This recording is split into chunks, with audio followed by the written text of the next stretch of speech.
Hello, everyone. This is Al Fadi, and I'd like to welcome you to another one of those video series that we typically, try to produce and try to publish through our channel, Sira International.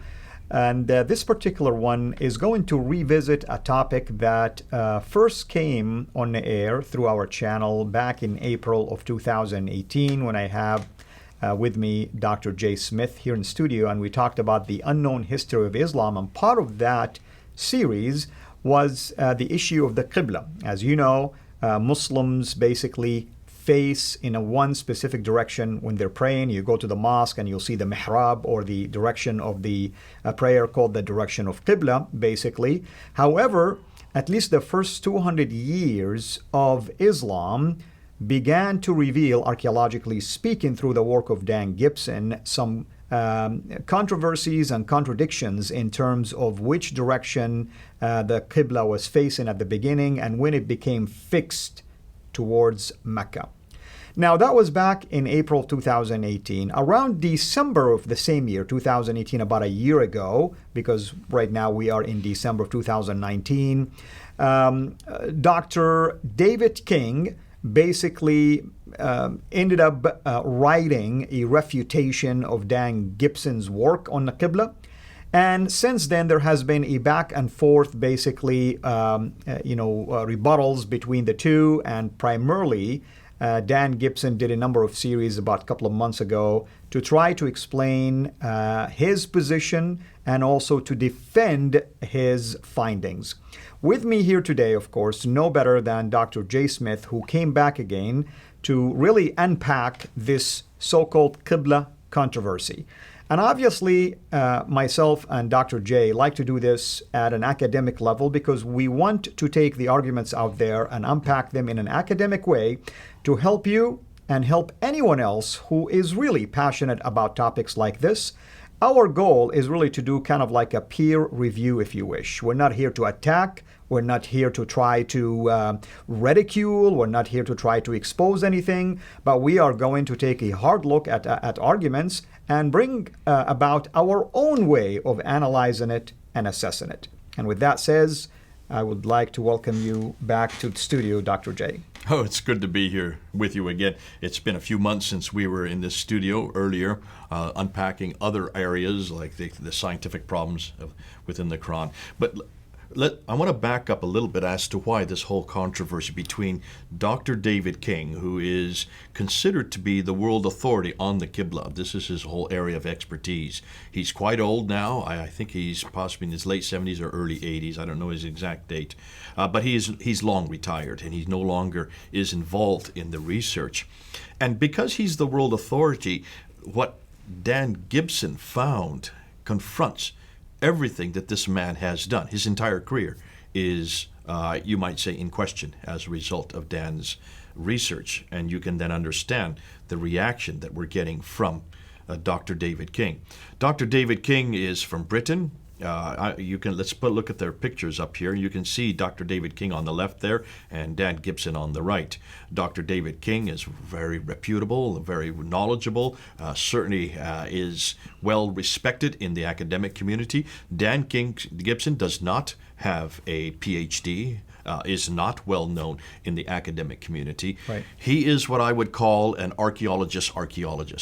He is the man. He's like an Indiana Jones. You remember Indiana Jones, that old character that was, though he was there studying in his office, he was always going out into the field. And it was because he was going out into the field that he got into all these problems. He is Dan Gibson from 1979 to 2004. 1979 to 2004. So we're talking about 25 years. Spent his time specifically amongst the Bedouins. That's right. Learned their language. Not only learned Arabic, but learned how to speak them. And what he decided to do was actually to go to the places where these problems were confronting himself. Now, here's his book that he came out in 2014. This is known as Quranic geography. And if any of you get it, you can buy it on Amazon.co or .uk or Amazon.com, but you can also get it in PDF. You don't have to buy a hardcover book like I do. I like to get it hardcover because I like to mark it up, and I like to read through it and go through all his material. This was not on the Qibla, per se. That's right, the beginning. What he found is when he looked at the Quran, when he looked at this book here, the Qur'an, and when he started unpacking many of the geographical locations, he noticed that they didn't make sense for Mecca. And that's why he wasn't expecting to find what he did. He didn't go out with that intention. He did what we're doing and what everybody should do and what any good academic should do. And that is, if you find something that bothers you, if you find something that looks contradictory, if you find something that doesn't make sense within a book like the Qur'an, as important as the Qur'an is, then for heaven's sakes, go and investigate it. And that's what he did. And that's what this book is all about. So that's the geographical difficulties. He found over and over again that there are 24 times it refers to these people from Thamud. Right. Thamud would be the Nabateans. Yeah, Ad, Thamud, all. Ad would be the people of Uz in the Bible. Right. The Midianites, 7 times refers to the Midianites here, and 23 times to these people from Ad. What he noticed is if you're going to have this much contact, who's this? Well, this is this prophet, but who's only named 4 times in the Quran. If you're going to have this much contact with people, ongoing, almost like a daily contact with them, then you better be pretty near where they are living. That's right.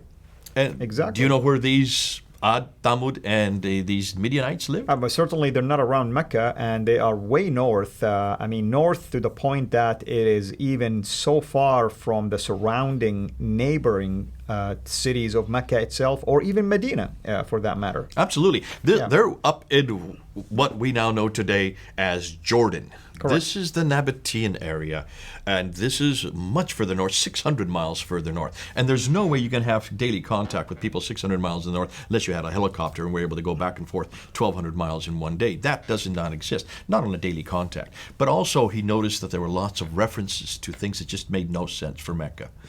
References to where this prophet lived, had a valley going through it, had streams going through it, plural, had a parallel valley, had clay, loam, had trees, had olive trees. That was the big clincher. Exactly. So the very description does not match with the present day Mecca. You're from Arabia. Oh, I've never seen any of these things. No, olive trees only exist around the Mediterranean, have always only existed around the Mediterranean, and that's why when he saw this, he realized this doesn't make sense. But he didn't know how to answer that. Now, so as a good researcher, what do? Well, you don't just sit there and read books. You go to those places. Exactly. You go to those places where and then look at the situation, and then you try to make sense of what you're looking at. You try to observe, and then you write down what you're observing, and then you try to come to conclusions. And that's what he tried to do with this book here. Came out in 2011, so that's 8 years ago. Correct. Then he noticed something that was even more troubling. And he noticed that when he went to these places, he kept on coming across these mosques, but these mosques had Qibla walls. Now, how do you find a Qibla wall? Do you know how to find a Qibla wall? In a mosque? In a mosque. Oh, usually that's where the mihrab is, which is basically an area along a wall where it is, Well, that's for today. That makes sense. That's true. But there were no mihrabs in the 7th century. You're talking about back then. Got it. So what do you do with an archaic mosque? In fact, what do you do with an old mosque from the 6th century? 5th century, you notice I'm saying 5th century, that's troubling in itself. Right. Mosques from the 5th century, that's even before Muhammad was born. That's right. 6th century, 7th century, 8th century. Up until the 8th century, they didn't have mihrabs, but they did have what they called Qibla walls. And mosques are built, I'm going to use the Quran to show you, they're not built like this like we do. We have our churches built like the cross. The big cathedrals are built like that, right, in the image of a cross. Correct. So they're long, and then you have the nave at the front, and then you have all the pews down here. So correct. You stand at the nave, and that's the holy place. That's where the vicar or the priest stands, or the preacher or the pastor. They all stand up here, and all the people sit down here. So our buildings are this way. The mosques are this way. And the reason why is because this has to be the Qibla wall. So it could either be the longest wall is the Qibla wall. So it could either be that one or this one. You only have 2 options. Correct. And the reason you want it to be the Qibla wall, because you want as many people as possible who are in one long line. And the especially reason for the that, front wall. Especially the front wall. And why is that? So that their toes are touching. Right. Because the more that their feet are touching, the more that you get barakah. as you're praying. Exactly. And that's why there are mathematical equations on how much barakah you get depending on how many feet touch. I remember I used to go to a mosque in Senegal when I was there, and there was a guy with a stick, not a hard one, but he would tap your toes if your feet were not touching. He would make sure push your foot, so you're having, it's almost like electrical current will go through all the bodies, I guess, up and down, up and down, up and down, all the way across. So the more you get, the more barakah you get, the more advantageous it is for you, because you want to get, that's why you're doing it. The only reason you're praying is not to get closer to God, as we've said before. The only reason Muslims pray is for obedience, is for submission, is to receive this barakah, so it's recorded by the angel sitting on the right shoulder, so it gets them to heaven. This is how they earn off their salvation. And that's why you want to have long walls. You want to have long walls for the Qibla. That's why Dan knew this. And so when he went to these archaic mosques, which were places of prayer. What's the word in Arabic? Mihrab? No, not the word for places of prayer. It's the masjid. Oh, I thought you were talking also about direction. Yes, it's masjid, basically. Masjid, that's the building. Arabic name. That's the building, The building yes. where you actually pray. You go to the masjid. He wanted us to notice where this wall was going. And they should have been facing this way down to Mecca. That's, of course, when the tradition, right? And where does that tradition come from? Well, it comes from, we know all this, it comes from, the traditions begin with Ibn Hisham in 833, but most of this to do with the Qibla and all that comes from Al-Bukhari, Sahih Muslim, Ibn Dawud, all those. And those are from the late 9th century, 870 and later. And it's from the late 9th century that they're saying that at the time of 620, I want to say 622, between 622 and 624, that 2-year period. Correct. And they're quoting the Qur'an, chapter 2, verse 149 and 150, which stipulates that when Muhammad moved to Medina, he tried to make a relationship with the Jews there in Medina. They were the ones who had the commerce, controlled the commerce, and they didn't accept him as a prophet because he did not follow in the prophetic line, and he didn't do anything to prove he's a prophet, didn't even know God's holy name. And so after they rejected him, he rejected them and conveniently got this revelation that's recorded in the Quran in chapter 2, 149, 150, which stipulates that the Qibla must now be redirected according to what Muslims say today. From Jerusalem to Mecca. They say Mecca. The only problem is that particular verse doesn't mention Jerusalem or Mecca. Let's see what it says. Shall we read it? I've got it right here in front of me. I'm going to read it in English, but you can read it in Arabic. In fact, I'd like you to read it in Arabic. You're the Arabic expert in the world today. Where you go? This is the reason why I love working with you, Al-Fadi, because you're the guy. You're my go-to guy. Because not only are you Arab, not only are you just any Arab, you're Saudi Arabian, which means you read actually the Quranic Arabic and you understand the Quranic Arabic, and you're doing a doctorate in this area, so you're going to be a world expert in this very thing. So I'm going to just look at the English and let you see if that's the English is correct. So in chapter 2, and for those of you who are watching, chapter 2 means Surah 2. Just open up your own Qurans. In chapter, starting with verse 149. Let's start with verse 148. For every nation there is a direction to which they face. Direction. Right. Okay, there it is. You see, I mean, it's very specific. Every nation has one direction. Okay. Not talking about directions, plural. Okay. Every nation is associated with a direction. And for those of you who are wondering why he's being so specific on this, you're going to see why. Because this is what comes up. This is the controversy that's going to come up as we unpack these episodes. So hasten towards all that is good, whoever you may be. Allah will bring you together. Truly, Allah is able to do all things, 149. And from wheresoever you start forth, now this is referring to the prayers, turn your face in the direction, singular, of the Al-Masjid Al-Haram. Yeah. Wherever you are, notice, it doesn't matter where you're at, you have to face one specific direction. Now, the word used here, as you rightly pointed out, it doesn't say Mecca, it says Al-Masjid Al-Haram, the holy mosque. Now, my argument always is this. Prove to me that this Masjid Al-Haram is the one in Mecca. There's no reference here. In fact, I have to look at the parentheses, and you can see in the English, they put a parentheses there at Mecca. They've had to add that. That's called commentary. That's been added at a later Using date. tradition, basically. They're looking at tradition. So they've had to add, but that's not in the Arabic, right? I'll show you the Arabic once I've finished here. That indeed the truth from your Lord and Allah is not unaware of what you do. Verse 150. And from wheresoever you start forth, that's for your prayers, turn your face in the direction of Al-Masjid Al-Haram. It's repeating. It's making it very clear. Your direction, not directions, and whosoever you are, turn your faces towards it.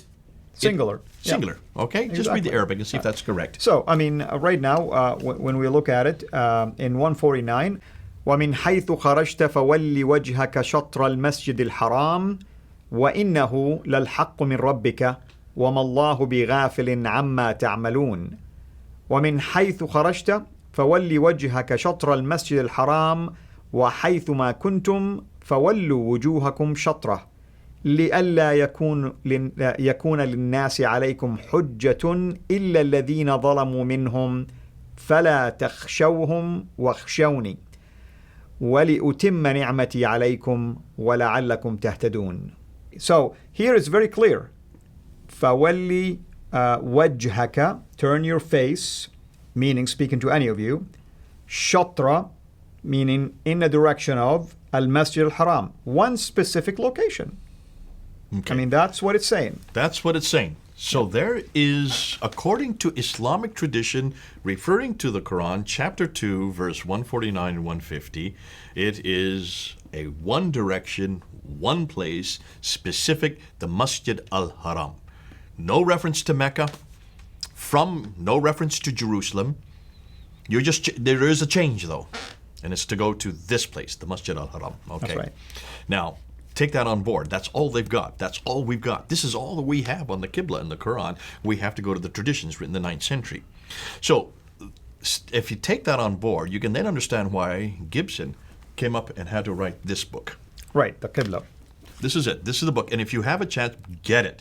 Everybody should have this in their library. This is an amazing book. It's very colorful. It's got all kinds of pictures. It's got graphs. You can see all the way through it. I mean, Dan Gibson has done an amazing job. And he uses the verse in there from the Quran, of course. He does. He starts with that. Yeah. And what he did, this is what everybody should do. If you're doing a study on a Qibla, if you're doing a study on mosque, if you're doing a study on anything that is physical, you should go physically to that place, right?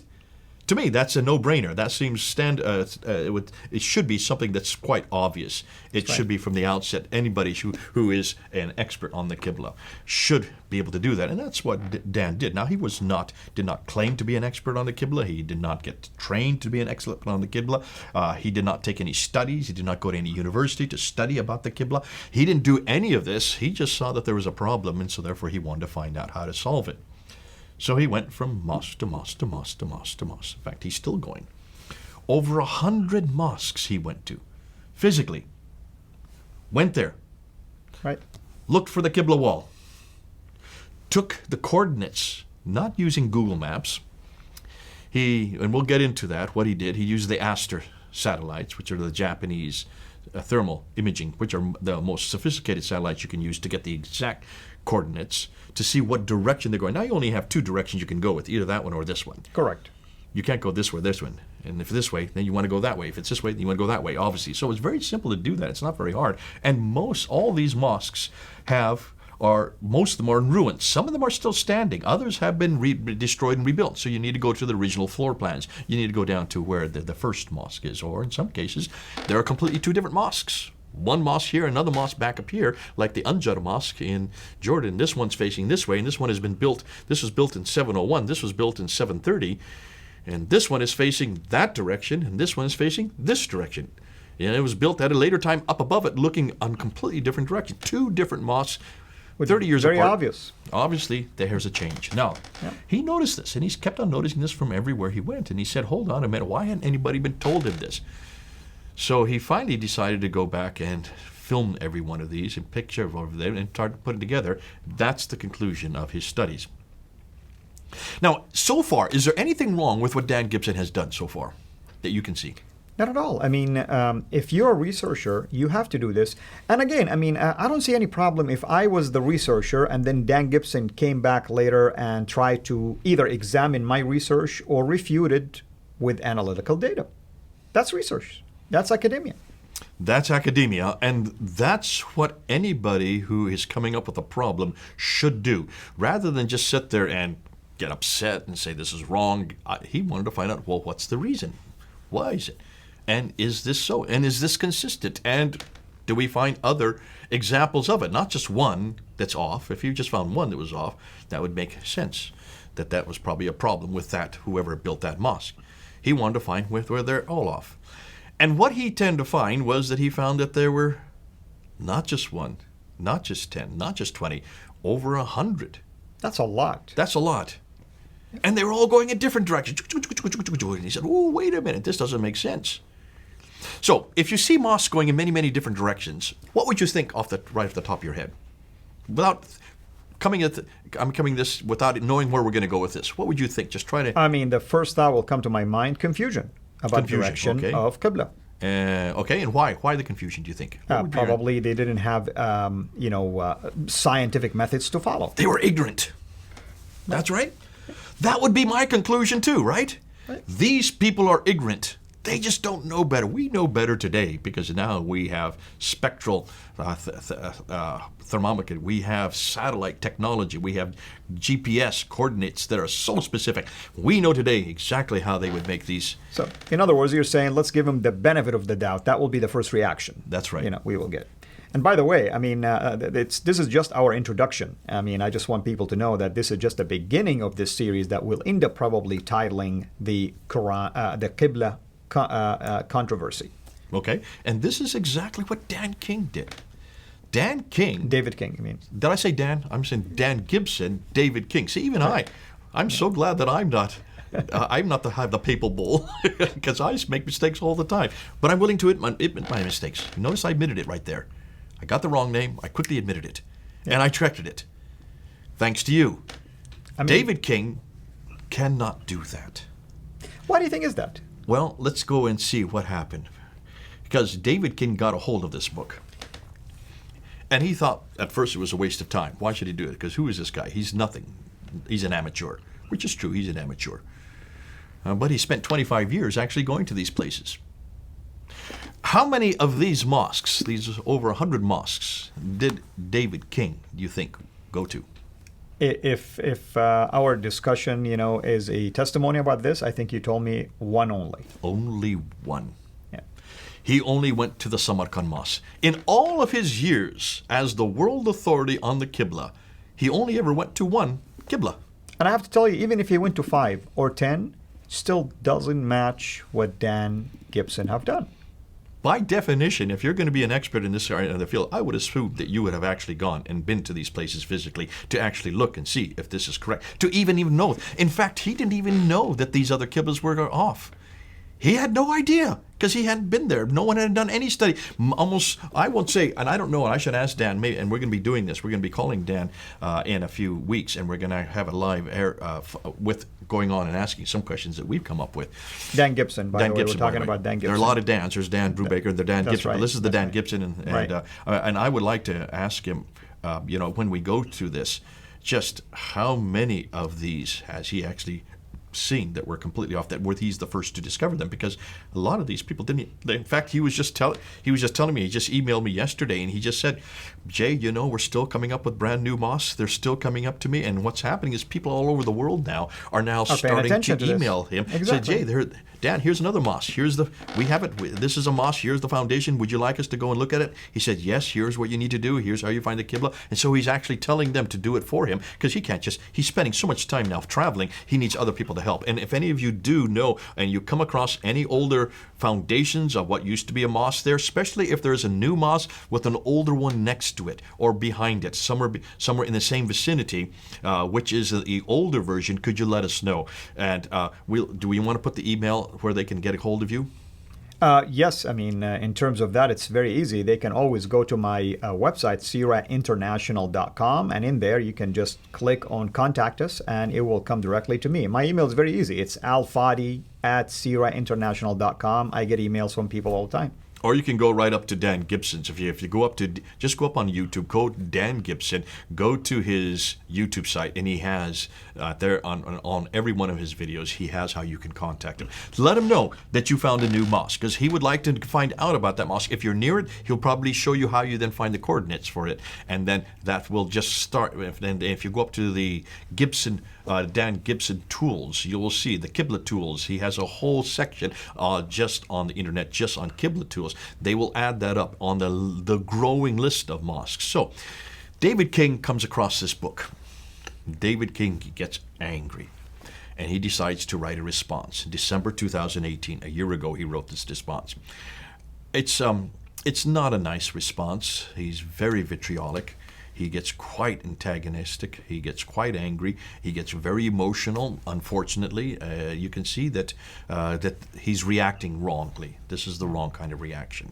What if we start with that response and begin to unpack it, beginning with the next episode? Let's do that, because I'd like to then show, and I'd like to start walking through that response. But what I want to do is I want to show you what Dan Gibson's coming up, because the nice thing about David King, regardless of how he did it, at least that shows Dan Gibson that he needs to answer these questions. So that's what we're going to start with in the next episodes. Wonderful. Thank you for doing this, and hopefully everybody is as excited as I am right now to begin to unpack these back and forth, basically, arguments that are being raised. Again, our job here really is not to take any sides. Our job here is to look at the data, look at the analyses, unpack them, and reach our own conclusions. We're not here, by the way, saying this is what Dan Gibson's conclusion is, or we're not saying this is what Dr. David also King's conclusion is.